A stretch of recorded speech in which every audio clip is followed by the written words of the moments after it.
ça a plutôt bien fonctionné sur le premier. Donc tu vas renouveler quoi. Donc tu vas renouveler. Comment investir dans un quartier sensible? C'est ce qu'on va voir ensemble aujourd'hui dans cette nouvelle vidéo.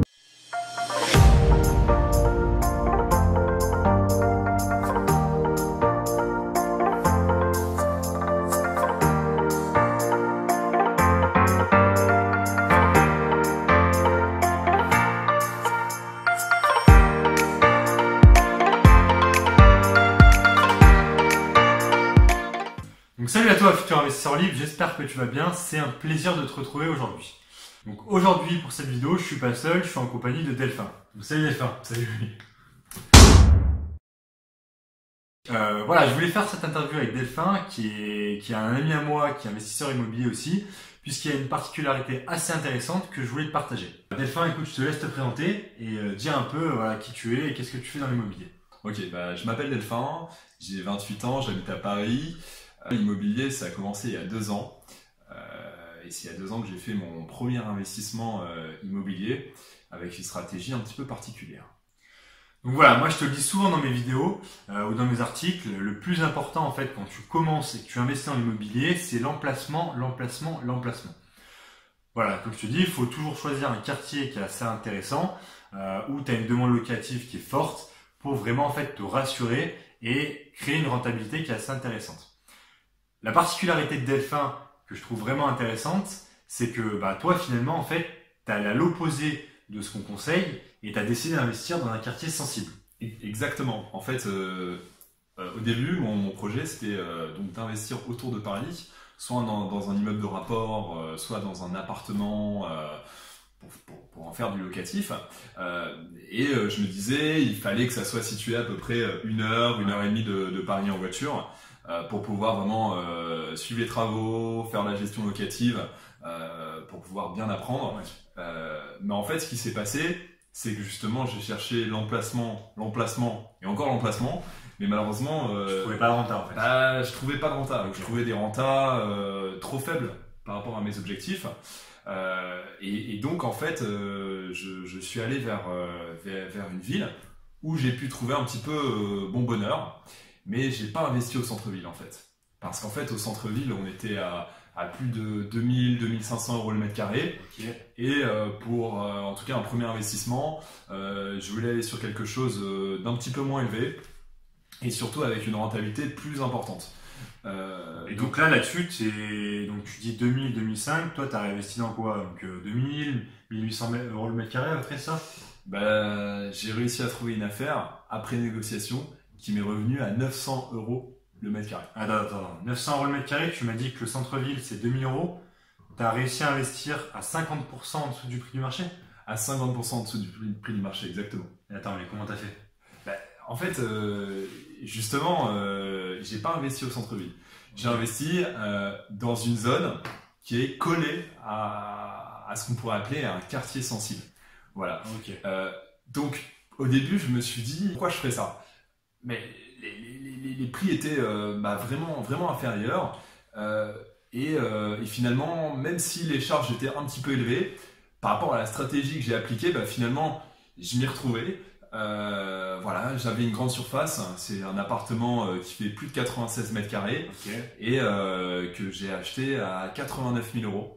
Ok, vraiment bien en dessous du prix du marché, quelque chose d'aussi grand dans le centre-ville, ça m'aurait coûté probablement dans les 180 000 euros, 170 000 euros. D'accord.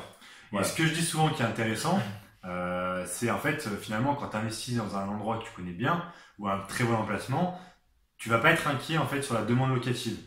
Et moi la question que je vais te poser Delphin, c'est en fait toi finalement comment tu as fait pour valider en fait qu'il y avait une demande locative derrière? Alors justement, comme j'étais pas sûr qu'il y ait cette demande locative, ce que j'ai fait c'est que j'ai déposé une fausse annonce sur Le Bon Coin tout bêtement.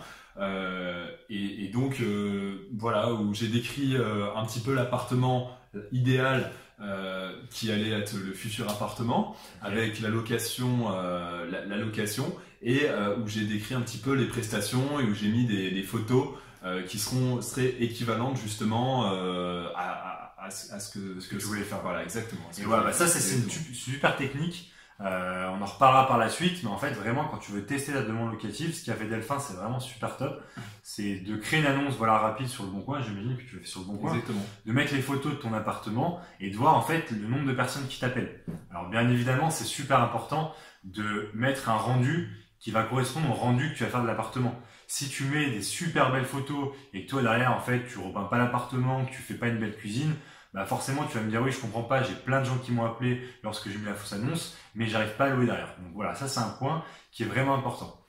Mais donc là t'as testé la demande locative, ok, donc t'as eu des retours, mais là t'as investi dans un quartier qui est sensible.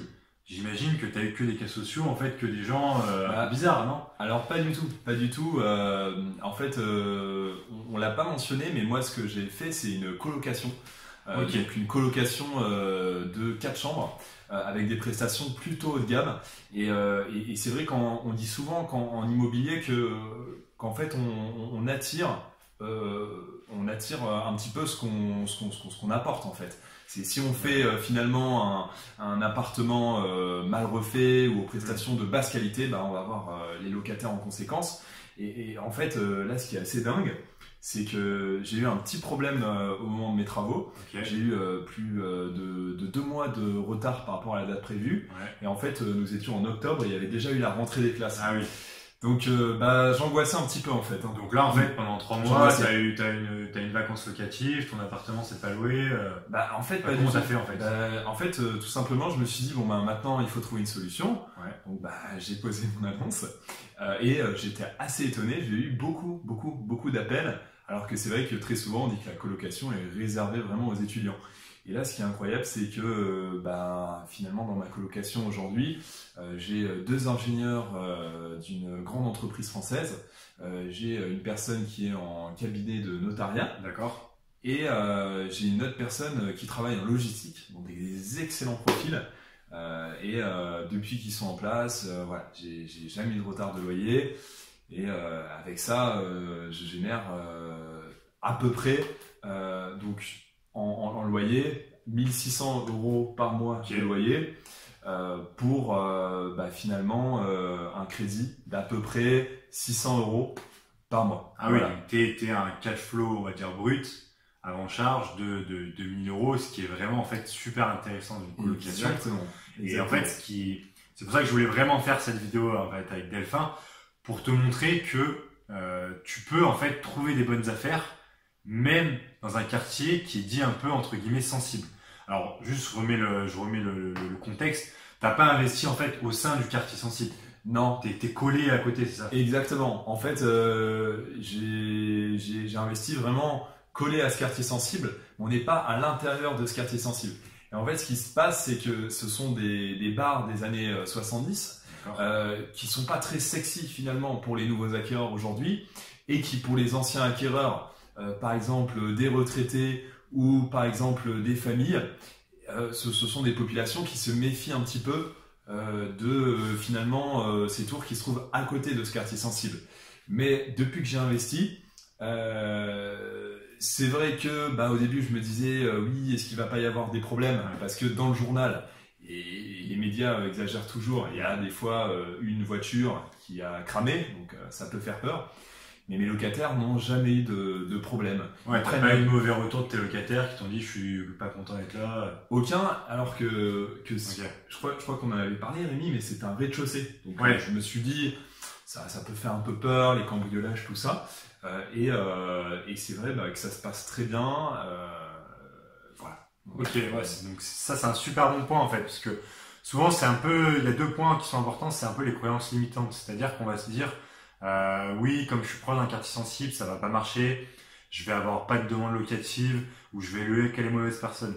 En fait, Delphin, ce qui est super intéressant, c'est qu'il a pris en fait à contre-pied la chose, et il s'est dit, j'investis dans un quartier qui est un peu plus sensible, donc en fait, pour vraiment me démarquer la concurrence, je vais vraiment créer du haut de gamme, à la fois dans les prestations que je propose, et dans la stratégie, c'est-à-dire qu'il fait une colocation en fait. Donc déjà, il augmente sa rentabilité et en plus de ça, il fait pas une colocation bas de gamme, il fait une colocation assez haut de gamme qui lui permet en fait de louer à des gens qui ont un profil plutôt studieux entre guillemets de jeunes professionnels quoi. Exactement.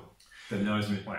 Et voilà, donc en fait, c'est pour ça que je voulais faire cette vidéo, parce que souvent les gens disent je trouve pas de bonne affaire, je regarde pourtant au centre-ville, il n'y a rien, j'ai que des rentabilités pourries à 2-3%. En fait, il faut que vous appreniez à regarder, en fait, quand on dit things outside the box, c'est que vous apprenez à regarder vraiment en dehors de ce que vous pouvez trouver.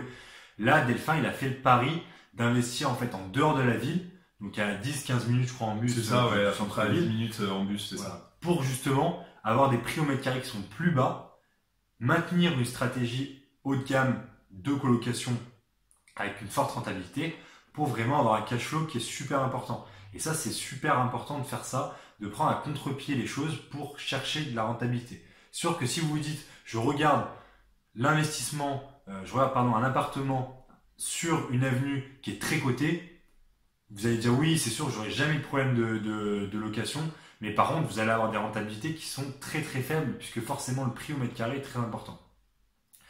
Voilà, donc là, j'imagine que avant de terminer cette vidéo, en fait, est-ce que tu as un petit conseil pour les gens qui souhaitent en fait commencer à investir et qui se disent, moi j'ai peur d'investir dans un quartier, on va dire, sensible ou en dehors du centre-ville. Voilà, est-ce que toi, tu aurais un point important qu'il faut qu'ils regardent avant de se lancer dans l'investissement?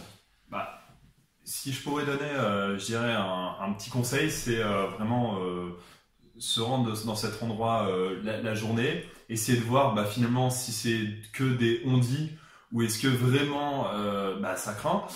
Voilà, donc aller se balader dans les commerces, vraiment s'imprégner du lieu et se dire est-ce que moi éventuellement je pourrais vivre là, est-ce que voilà, des personnes qui ont mon profil pourraient vivre là. Et aussi un deuxième conseil qui est important, c'est au niveau des transports. Là où j'ai investi, justement, il y a beaucoup de transports qui sont vraiment, je dirais, au pied de la tour, avec un très grand parking. Donc finalement, pour les personnes qui prennent leur voiture tous les jours, l'idée c'est pas forcément de se promener. Pour ces personnes qui prennent leur voiture tous les jours ou qui prennent le bus qui est à côté finalement de cette tour, voilà, ça pose pas de problème. Donc je dirais vraiment s'imprégner du lieu et regarder les facilités de transport. Ce seraient les deux conseils que je pourrais donner. Ok, bon écoute, merci à toi Delphin. En tout cas, j'espère que cette vidéo t'a plu et qu'elle te permettra en fait de dire que tu peux trouver des bonnes affaires mais qui sont pas forcément en centre-ville tout en maintenant une bonne demande locative et une rentabilité élevée. N'hésite pas à me dire dans les commentaires si toi aussi tu as déjà investi en fait dans des biens qui sont un peu plus proches du centre-ville et quel est ton ressenti et quel type de stratégie de location tu as mis en place. Voilà, j'espère que cette vidéo t'a plu et je te dis à bientôt donc sur la chaîne imolive.fr, devenir libre et financièrement indépendant grâce à l'investissement immobilier.